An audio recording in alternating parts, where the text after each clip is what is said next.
Crimson Desert is an upcoming open-world action-adventure game that combines elements of narrative-driven single-player games with online multiplayer functionality. Its current planned release date is winter of 2021, and the good news is it's going to be coming out on consoles as well as PC. The game was originally titled as an MMO, but now it's called an open world action adventure. Crimson Desert definitely has MMO elements to put in quotes, but since we first found out about it around a year ago, it has seemingly changed its focus a bit. There will be PvP, boss fights, dungeons, fishing, puzzles, siege battles, horses, and some sort of flying mount, which is pretty typical in the MMO genre, but the multiplayer aspects of the game have been shrouded in mystery. In fact, in the latest reveal, the company seemed to focus a lot on narrative and single-player type gameplay. So yeah, everyone's a bit confused as to what exactly this game is. I will also mention that PC Gamer reported that a spokesperson said that Crimson Desert will still feature a single server, massive open world that players share. That brings us right back to being an MMO. As we get more information, I will of course keep everyone updated. Despite not knowing what the hell the goal is for the player in Crimson Desert, we still got a lot of information to go over, such as the setting, the combat, the story, and a bit about the characters, and it's all pretty exciting stuff. But before we get too far into it, I want to point out that Pearl Abyss is the company behind this game. They are a South Korean-based game development company with offices in South Korea, of course, Japan, Taiwan, and the USA. They are largely known for their MMO Black Desert Online, which seems relatively well received. It was successful in the scope of things. However, reviews are very mixed about that game. One of the more common praises for Black Desert Online seems to be for its combat though, and from what we see with Crimson Desert, combat will once again be a heavy focus for the company.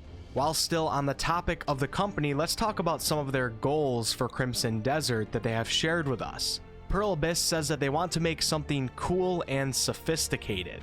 This obviously doesn't tell us too much, but I kind of like how they put it. I have to say that from the trailers, the game is looking pretty cool, and that obviously is subjective, but after I watched the trailer, cool is actually one of the words that came to mind. It describes what we have seen surprisingly well. It doesn't necessarily mean it's good or bad, but it looks pretty cool. What I really like hearing though is that they are openly stating that they want to make something sophisticated.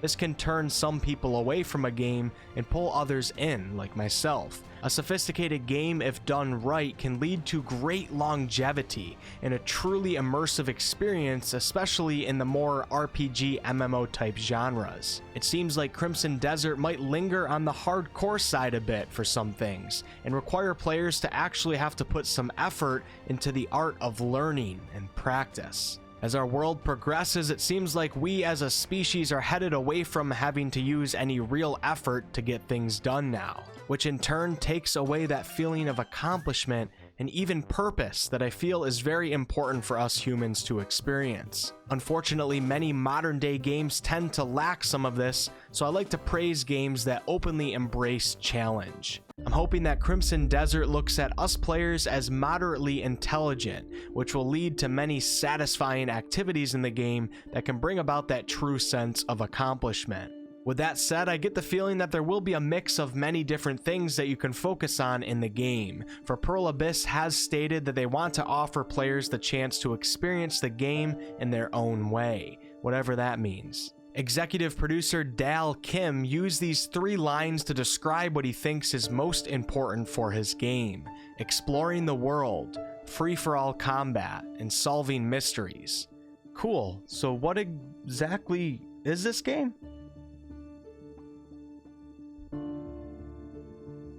Let's talk about the setting. From rugged snowy peaks to vast plains to the Crimson Desert, there's no denying the vast beauty of landscapes that this game is showing off to us. It definitely seems like Crimson Desert is taking a more realistic, maybe historic approach with the setting, as opposed to doing a high fantasy setting with floating waterfalls and cities. I'm all about high fantasy, but I also like seeing something different. The setting of this game seems more Game of Thrones-ish than, say, Narnia or something like that. Crimson Desert is set on the continent of Pywell, a war-torn world with many different territories, cities, cultures, and religions. It's a land of turmoil with many areas, factions, and regions all fighting for control.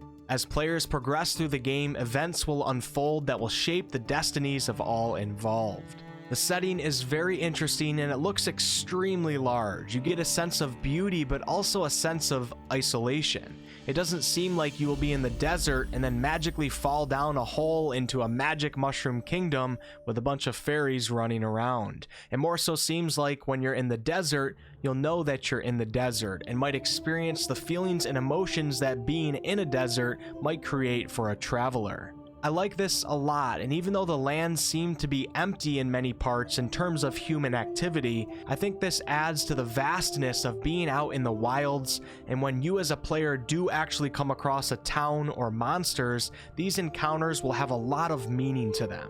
They will be important and exciting, and not get dull as fast. Of course, I don't know if this is how it's going to actually be, but this is the feeling that I get so far. Take a look at this scene right here. It's absolutely incredible looking. The attention to detail but not going overboard seems to be very well done.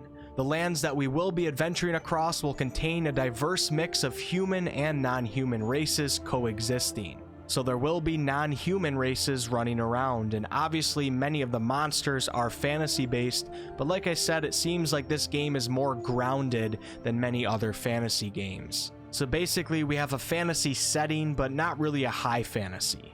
Pearl Abyss stated that they referenced and reinterpreted a number of myths and created interesting race relations that have interesting checkered pasts of their own.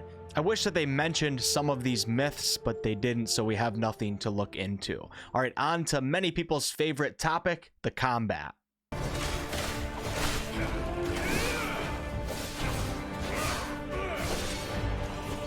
Pearl Abyss's goal with their combat system is to truly make Crimson Desert stand out from other titles. When it comes to the basic combat system in the game, they told us that they're trying to create the most engaging melee combat system possible.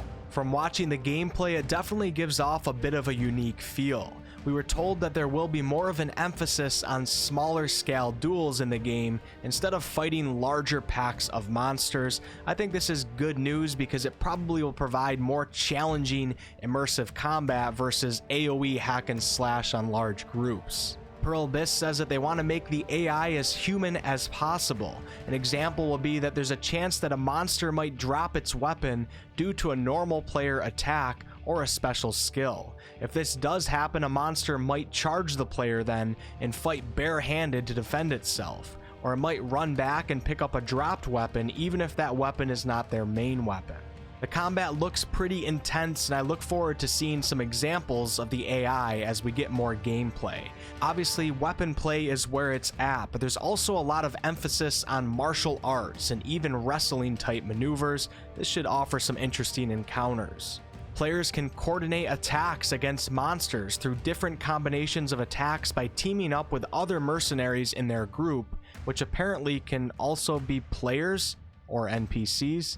This is supposed to be a little different than the one-to-one player-to-monster combat typically found in many other titles. So coordinating some of your attacks with other players might yield some devastating results for the enemy. It will be interesting to see how far they actually take this.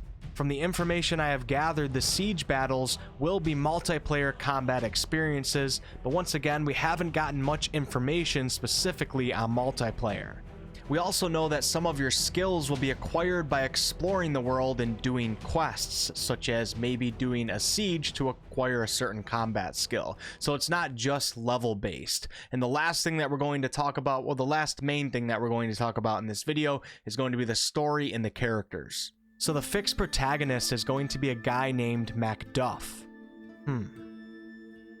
Okay, so this is where it starts to get a bit confusing because of the lack of information. Do we all have to play as McDuffface, or will we be creating our own character, or a mix of both? In PC Gamer's article, they stated that players will take on the role of a defined protagonist called Macduff, instead of the generic make-your-own character that you see in most MMOs.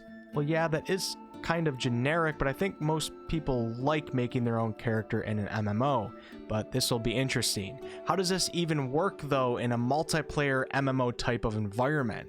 Is there going to be 1,000 Macduffs running around? Not really sure here, but Pearl Abyss also did promise in-depth character customization. So wait, if we can customize our character, do we just have to name it Macduff?